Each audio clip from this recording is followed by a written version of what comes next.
A year after shaking up his team with trades at the draft that altered the landscape of the NHL, Stan Bowman isn't letting on that he'll make the same kinds of moves now. "I learned to never try to predict the future," the Chicago Blackhawks general manager said. "It's difficult to predict the magnitude of changes as we go forward, with teams like the Blackhawks eager to get back to the playoffs, the New York Rangers always in position to make a splash and plenty of big-name players in trade discussions. It's hard to predict but easy to expect an eventful weekend of movement." Ottawa captain and number 1 defenseman Erik Karlsson, Montreal winger Max Pacioretty, Buffalo center Ryan O'Reilly and Pittsburgh winger Phil Kessel are among the stars being bandied about in trade talk that could come to a head at or before the first round of the draft Friday night. "There's been a lot of chatter this week," Edmonton Oilers GM Peter Chiarelli said Thursday. "We're involved in a lot of the chatter. I've said publicly we'd put our 10th overall pick in play, particularly for a defenseman. That, of course, has led to teams asking what we would put in play for. There's been discussions on that. A lot of discussions are ongoing on the trade front apart from the draft itself, which is expected to feature smooth-skating Swedish defenseman Rasmus Dahlin going first to Buffalo, Russian winger Andrei Svechnikov second to Carolina, and a whole lot of uncertainty after that." GMs finally got some certainty on the 2018-19 salary cap when the NHL and NHLPA announced it would be $79.5 million with a floor of $58.8 million.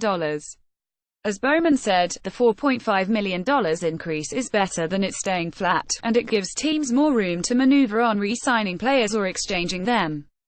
Two-time Stanley Cup champion Phil Kessel is rumored to want out of Pittsburgh. Patrick Smith, Getty Images. Aside from the deadline, there's no better time of the year for trades than the draft, right ahead of the free agent negotiating period next week and with free agency opening July 1. Karlsson is the most attractive target by far because he can be a free agent a year from now, but the Senators aren't showing their hand. "We have a good game plan," Ottawa GM Pierre Dorion said.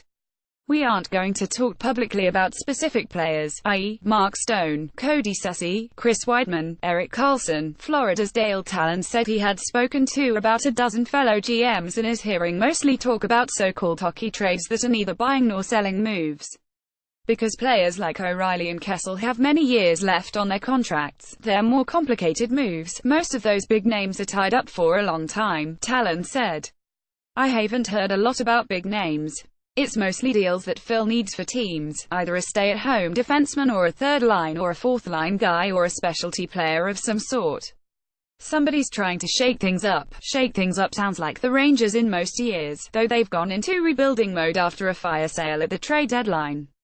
They're usually involved in rumors on big players, but GM Jeff Gorton wants to quell the speculation that helps going all in on trying to win now. "We're going to investigate everything," Gorton said. "That's what the job is. That's what we want to do.